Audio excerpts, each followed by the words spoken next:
My first decree as ruler over the Avatar franchise is that I will bridge the gap between the Last Airbender series and the Legend of Korra series to create one unified series.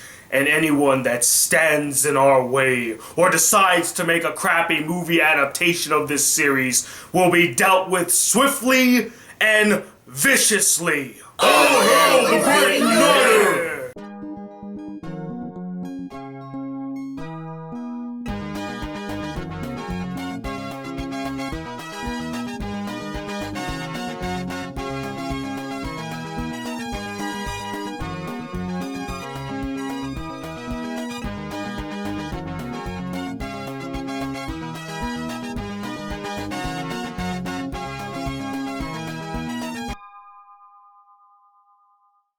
Hey guys, the Black Critic Guy, finally here with the review you all have been asking for, and that is my review of the final season of The Legend of Korra titled Balance. So the final season of The Legend of Korra begins 3 years after the events of Zahir, I still love saying that name, and the Red Lotus as the Earth Kingdom becomes forcibly united by this metal bender named Quivira, who is known as the Great Uniter, and she plans to rid the Earth Kingdom of its monarchy system and establish it as the Earth Empire under her control. And as her power and influence continue to grow, the world leaders begin to fear that Quivira's intentions may be more malicious than previously intended. So now it's up to Korra, who's going on a personal journey in this season as well, to reunite with Team Avatar and put a stop to this tyranny. Now, when everyone heard that season 4 was already made and will be premiering online just a few weeks after the end of season 3, people got really excited and happy because we thought that the Legend of Korra franchise was going to get cancelled after Nickelodeon decided to take it off the air and only premiere it online. We thought it was the end of this franchise. But luckily, we were able to see the final season come to play, and really quick too, like right after the end of the 3rd season. I mean, it felt like Christmas. But the feeling is also bittersweet since this is the final season of The Legend of Korra. So now that the final season has wrapped up, I can now give you guys my full review and thoughts about it.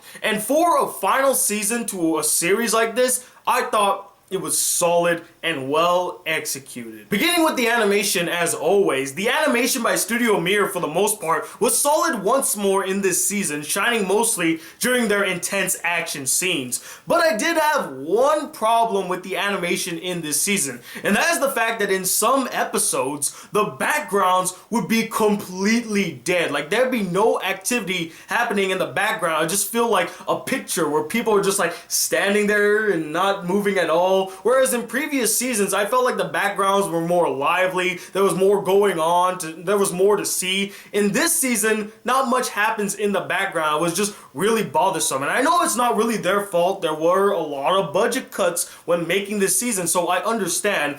But it still was bothersome to me. And again, going hand in hand with the animation, the action scenes were still engaging, fun, and thrilling to watch, just like in previous seasons, with a lot of epic and awesome throwdowns, especially nearing the end of the season. Not only was the action in this season really engaging, but the stories were as well, especially Korra's character arc. It had great execution. We get a great look into how the last 3 years have affected Korra, from her rehabilitation to her trying to jump back into the fray, to her falls and fumbles, to her personal journey to try to get back into the groove of things. Not only that, but we learn how her run-in with Zahir had affected her both mentally, physically, and spiritually. It was a near-death experience in the Avatar state. It traumatized her. But the great thing about it is we get to see her overcome and grow from it to become a stronger person and a stronger and wiser Avatar. And it definitely doesn't hurt to see Toph again. I mean, she was awesome in the original series, and she still got it here in The Legend of Korra. It was nice to see her bond with Korra and to train the Avatar just like in the good old days. She has not lost a single step. She still got it. And the minute that she called Korra Twinkle Toes,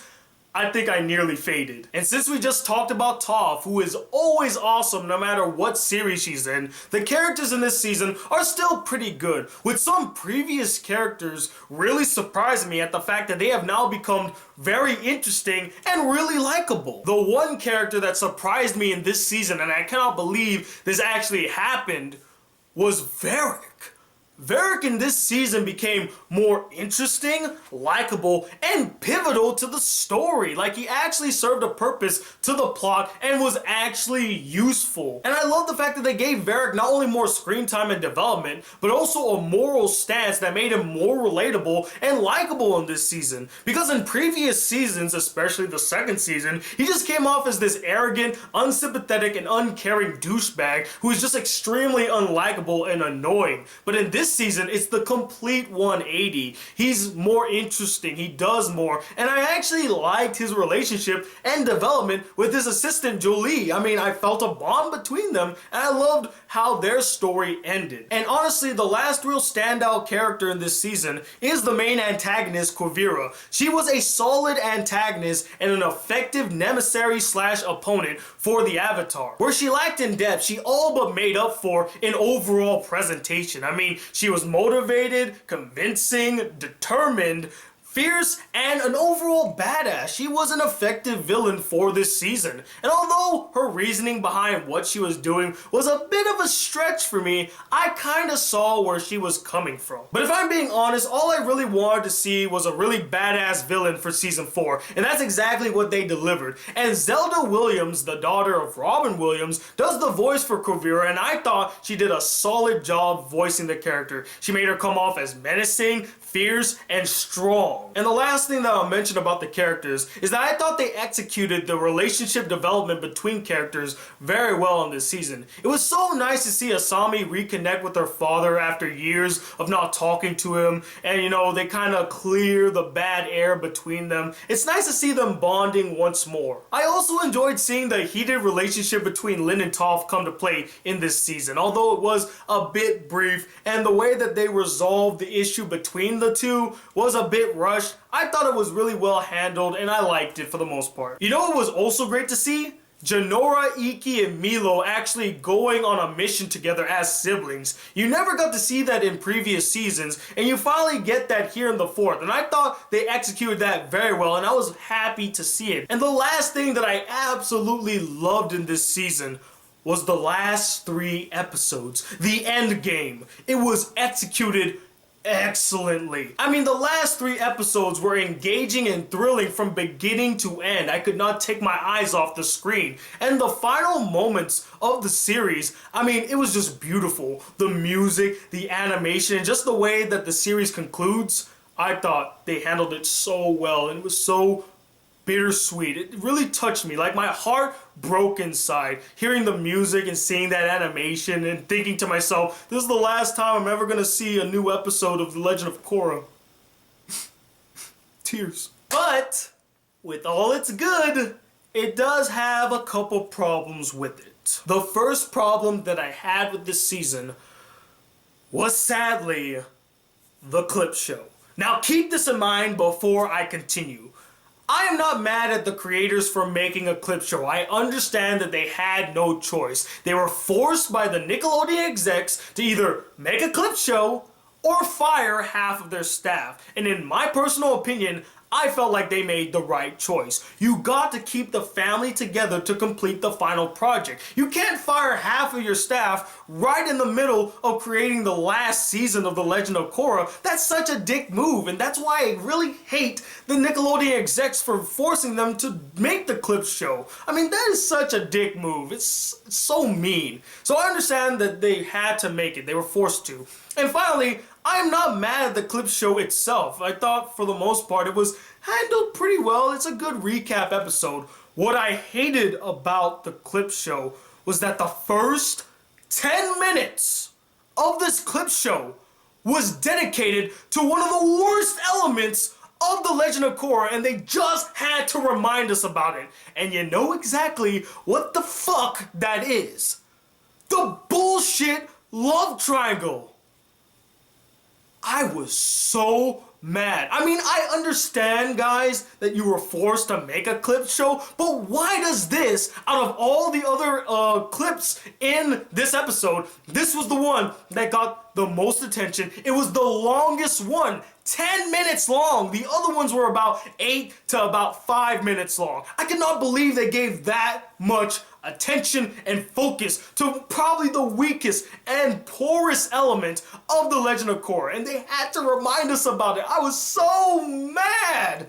Oh my god. At the end of the day, I just asked myself, what was the point of bringing that up again? Like, seriously, did it really need that much attention? Did it really mean anything to the plot? Why did we need to learn about the love triangle again? You don't. It's not relevant anymore. What's relevant is learning about, the past enemies that Korra's faced and how much they have affected her, which is the second part of the clip show. It's interesting to learn about Bolin. It's interesting to learn about Varric. All that stuff. The love triangle. No. Why is that? I'm just mad that it was given so much attention and that it popped up again. We should have just treated it like the plague and just forgot about it. Just move on. Just give it like 2 minutes and then just sweep it under the rug. Well, at least this is the only time we're gonna see romantic melodrama bullshit in this season, right? Wrong. The next issue that I had with this season was the unnecessary melodrama in Bolin and Opal's relationship. Come on, guys, I thought we learned from our past mistakes that the melodrama romance bullshit is just not interesting and appealing in The Legend of Korra. I thought we were past this. In my opinion, I felt like the melodrama in their relationship was completely unnecessary, and it just doesn't help the relationship to grow stronger or more dynamic. It felt the same after the melodrama was over. So really, what the fuck was the point? The next problem that I had was with this character, Prince Wu. I just straight up didn't like this character. He was way too annoying, way too overbearing, and completely unnecessary to the story in Season 4. And I understand that's the purpose of his character. He's supposed to be really annoying, really petty and shallow, and he does grow as a character by the end of the season. But the problem with that is that you don't give a shit about this character to begin with. So if you didn't give a shit about him before where he wasn't developed, why would you give a shit about him now that he's developed? It doesn't matter. The season would have been better without him, honestly. And since I'm already talking about a character, the next problem that I had with this season was that many important characters from previous seasons were sidelined in this season and not given much screen time or even that much to do. The biggest one being Tenzin. I mean, Tenzin was completely sidelined in this season. He shows up now and again to say something, but he doesn't really do much in the season. He doesn't contribute to the story as much. He has a really nice little line to say at the end of the season, but that's about it. Everything else, he just doesn't really stand out on this season. Jinora, who had a lot of development and a pivotal role in previous seasons, is so bland and generic in this season. I mean, there's nothing interesting about Jinora in this season at all, and her relationship with Kai is barely touched upon. And then there's Mako. This is the boringest Mako has ever been in any season. I mean, my god, what did you do to Mako? I mean, granted, Mako's never been the greatest or even the most interesting character in the series, but at least you could say that he was a badass that contributed to the story and helped out. In this season, he's completely sidelined to be Prince Wu's bodyguard. That is a real shame. And the last problem that I had with the season, and you may see this as a nitpick, but I see it as a glaring issue that was never addressed, is the lack of exploration of the re-education camps. This would have helped to cement the fact that Quivira has gone off the edge. Like, she is no longer trying to unify the Earth Kingdom. She is becoming a dictator. And they should have showed the re-education camps. We never see it once in this entire season. We see people who have escaped from it, but we don't ever get to see the camps for themselves, to actually see what goes on in this camp. And maybe you could chalk that up to the fact that they were only given 13 episodes to tell their story, so there just wasn't enough time. But I think that's complete bullshit. They could have made time to explore at least one re-education camps. Just make it an entire episode where maybe Bolin and Varric stumble upon it, they get forced into it, and they plan a breakout. That would have been a really cool, fast-paced, and entertaining episode. But overall, even though I did rage about the problems with this season,